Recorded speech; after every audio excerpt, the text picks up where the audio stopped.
Hello everyone, কি খবর সকলে? আশা করছি সকলে খুব ভালো আছো, সুস্থ আছো। দারুণ একটা ভালো খবর আমি এই মুহূর্তে তোমাদের সামনে দেওয়ার জন্য চলে আসলাম। কারণটা কি, আজ যে বিজ্ঞপ্তিটা নিয়ে আমি এই মুহূর্তে আলোচনা করব সেটা হচ্ছে পশ্চিমবঙ্গের ছাত্রছাত্রীদের জন্য ভীষণ বড় একটা গুরুত্বপূর্ণ নিউজ। কারণ এখানে তো সেরকমভাবে এখন এক্সাম হচ্ছেই না, আর তার থেকেও বড় কারণ হলো এক্সাম না হওয়ার পেছনে, সেটা হচ্ছে ওবিসি মামলা। আর ওবিসি মামলার সমাধান না আসলে কোনো এক্সাম হবে না। তাই আমরা দেখতে পারি যে 28 তারিখ, এই মাসে 28 তারিখ, 28শে ফেব্রুয়ারি, ঠিক আছে, ওবিসি মামলা আশা করছি শুনানি চলে আসবে। তো এই মুহূর্তে দাঁড়িয়ে সেন্ট্রাল গভর্নমেন্টে একটা বড় ভ্যাকেন্সি নিয়ে কিন্তু এই মুহূর্তে আলোচনা। 100, 200 বা 1000, 2000 বা 20,000 নয়, টোটাল 38,000 ভ্যাকেন্সি। বুঝতে পারছো, 38,000 ভ্যাকেন্সি নিয়ে আমি কিন্তু এই মুহূর্তে তোমাদের সামনে চলে এসেছি। যারা স্কুলে শিক্ষকতা করতে চাও তাদের জন্য এই ভিডিওটা, বিশেষ করে আজকালকার বিএডরা, যারা বিএড করে বসে আছো, তারা বিভিন্ন জায়গা থেকে বঞ্চিত, তাদের জন্য দারুণ একটা সুবর্ণ সুযোগ কিন্তু আজকের এই ভিডিওতে। আচ্ছা, কি নিয়ে আলোচনা করব আমরা? আজকে আলোচনা করব ইএমআরএস, ঠিক আছে, ইএমআরএস, ইএমআরএস, ঠিক আছে। ইএমআরএস কি? একলব্য মডেল রেসিডেন্সিয়াল স্কুল, একদমই তাই। তার 38,000 ভ্যাকেন্সি, এবং সেই কথাটা কিন্তু প্রমাণ স্বরূপ আছে। সেখানে আমি তোমাদের দেখিয়ে দিতে পারি এখানে, যে এই যে দেখতে পাচ্ছ মিনিস্ট্রি অফ ট্রাইবাল অ্যাফেয়ার, এটা হচ্ছে ministry of tribal affair Twitter page. তো সেখানে জানানো হয়েছে যে এম্পাওয়ারিং ট্রাইবাল এডুকেশনকে আরও বেশি ডেভেলপ করার জন্য, ঠিক আছে, তারা বেশ কিছু কথাবার্তার জিনিসপত্র কিন্তু পোস্ট করেছে ফেসবুকে। আচ্ছা, তার আগে আমি তোমাদের সঙ্গে পরিচয় করে দিই ইএমআরএসটা কি। ইএমআরএস হচ্ছে ট্রাইবাল এরিয়াতে যে স্কুলগুলো থাকে, ঠিক আছে, তার শিক্ষক নিয়োগ কিন্তু প্রসেসের জন্য কিন্তু এটা বিজ্ঞপ্তি, ঠিক আছে। বিজ্ঞপ্তি এখনো আসেনি, কিন্তু তোমাকে রেডি হতে হবে, কারণ হিউজ সংখ্যক বিজ্ঞপ্তি। কবে আসছে সেটাও আমি বলে দিচ্ছি, ঠিক আছে। তো ট্রাইবাল এরিয়া স্কুলে শিক্ষকতার জন্য এই বিষয়টা আলোচনা। তো কি বলা হয়েছে এই মিনিস্ট্রি অফ ট্রাইবাল অ্যাফেয়ার্সের টুইটার পেজে, সেখানে বলা হয়েছে এই যে একলব্য মডেল রেসিডেন্সিয়াল স্কুল আছে ইএমআরএস, যাকে আমরা শর্টকাটে বলছি, ঠিক আছে, তার কিন্তু, ঠিক আছে, 38,000, এই যে দেখতে পাচ্ছ, দেখে রাখো সেন্ট্রাল গভর্নমেন্ট 38,000 টিচার রিক্রুট, 38,000। আজকে থেকে পড়াশোনা স্টার্ট করে যাও। যারা স্কুলে শিক্ষকতা করার কথা ভাবছো না, তারা আজকে থেকে পড়াশোনা করে নাও। যারা জানো না ইএমআরএস এর স্যালারি কত, শুনলে ঘাবড়ে যাবে। প্রচুর স্যালারি, ঠিক আছে। এবং সেখানে বলাই হয়েছে যে এই বাজেটে, যে বাজেট পেশ হয়ে গেল, সেখানে বলাই হয়েছে যে এই টাকাটা অ্যালট করা হয়েছে ট্রাইবেলদের এডুকেশনের জন্য, ঠিক আছে। এই যে বোঝা গেল, এই যে দেখতে পাচ্ছ ইএমআরএস এর সব থেকে বড় রিক্রুটমেন্ট। কি রিক্রুটমেন্ট হতে চলেছে? পিজিটি, টিজিটি আর টিজিটি। প্রাইমারি রিক্রুট হয় না, ঠিক আছে। তো এই বিষয়টা আমি তোমাদের দেখিয়ে দেবো। সবার প্রথম যদি আমি দেখি পিজিটি, ক্লিয়ার? পিজিটিতে কি রিক্রুট আছে?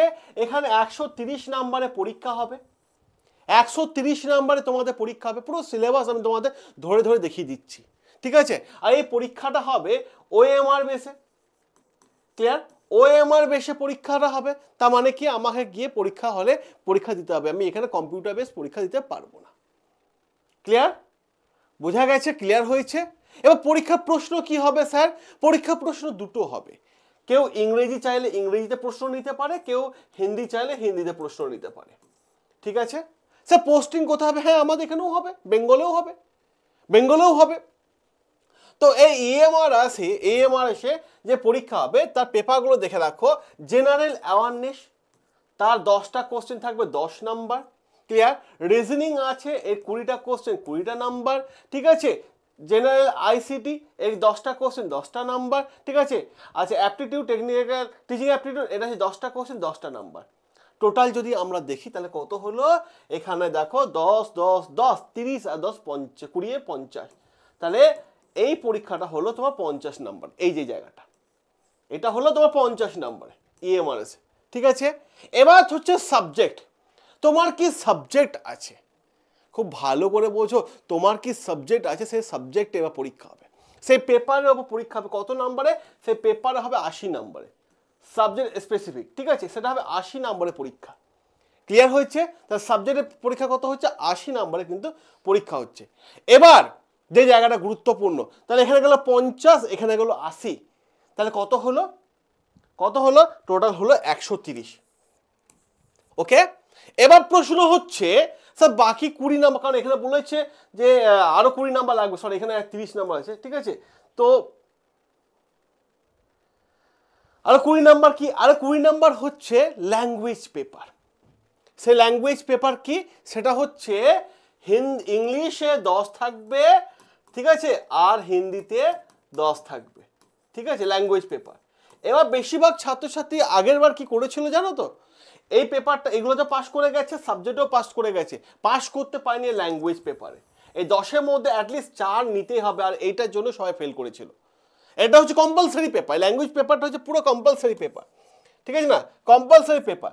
তো ল্যাঙ্গুয়েজ পেপারটা পুরোটাই কম্পালসারি, এখানে পাস করতেই হবে, 10-এর মধ্যে 4 পেতেই হবে, ইংলিশে 4 পেতে হবে, হিন্দিতে 4 পেতে হবে। ক্লিয়ার?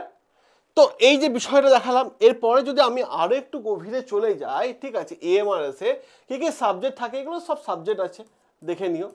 ক্লিয়ার? বোঝা গেছে? পুরো বিষয়টা আলোচনা হলো, পুরো বিষয়টা দেখতে পেলে। এবার কি স্যার নেগেটিভ মার্কিং থাকে? হ্যাঁ, 0.25, ঠিক আছে, 0.25 হচ্ছে নেগেটিভ মার্কিং, নেগেটিভ মার্কিং আছে। স্যার এক্সাম সেন্টার কোথায় হয়? এটা কি স্যার দিল্লি, বম্বে, গুয়াহাটি, গুজরাট ওখানে গিয়ে দিয়ে আসতে হয়? না না, আমাদের এক্সাম সেন্টার বেঙ্গলে কলকাতা আছে গো, কলকাতা আছে। বেঙ্গলে একটাই এক্সাম সেন্টার, সেটা হচ্ছে কলকাতা। স্যার এই বিজ্ঞপ্তি কবে আসবে? কারণ তো এখানে তো বলেই দিয়েছে পরিষ্কারভাবে যে 38,000 টিচার রিক্রুট করতে হবে, ঠিক আছে, 25-26-এর মধ্যে, ঠিক আছে। তাহলে এর মানে নোটিফিকেশন কবে আসছে? যা আমাদের কাছে খবর আছে, মোটামুটি একটা অনুমান করে বলতেও পারি, ঠিক আছে, মার্চ মাসে, ঠিক আছে, মার্চ মাসে এর বিজ্ঞপ্তি আসছে, মার্চ মাসে। আর যদি মার্চ মাসে আসে তাহলে তোমাকে পড়াশোনা এখনই শুরু করতে হবে, কারণ আমরা যে বিগত বছরগুলো দেখি EMRS-এ যখনই বিজ্ঞপ্তি আসে তার 2.5 মাস কি 2 মাস পরে পরীক্ষা হয়। তো মার্চে যদি আসে, মে মাসে আমরা আশা রাখতে পারি যে পরীক্ষা কিন্তু হয়ে যাবে। আর তার আগে তোমাকে এই জায়গাটা কিন্তু ভালো রকম রেডি করতে হবে, এই জায়গা রেডি করতে হবে। আর এই জায়গাটা যে রেডি করতে চাও, সম্পূর্ণ ফ্রিতে ক্লাস নিতে চাও বেস্ট কোয়ালিটির সাথে, ঠিক আছে, তাহলে আমি তোমাকে বলবো যে এখনই কমেন্ট করে জানিও যে তোমরা ফ্রি ক্লাস চাইছো কিনা। আমি তোমাদের EMRS-এ ফ্রি ক্লাস দিয়ে দেবো, কোথাও টাকা দিয়ে কোচিং নেওয়া নিও না, আমি বলছি আমি তোমাকে ফ্রিতে কোচিং দিয়ে দেবো। যদি খালি ইচ্ছে থাকে কমেন্ট করে জানিও, বেশি কমেন্ট আসলে আমি অবশ্যই ক্লাস দিয়ে দেবো, ঠিক আছে। এইটুকুই আপডেট। তাই ক্লাস পেতে হলে অবশ্যই বন্ড স্টাডিকে সাবস্ক্রাইব করে নাও, কমেন্ট করে জানিও, আর দেখা হবে তোমাদের সাথে লাইভ ক্লাসে। ভালো থেকো, সুস্থ থেকো।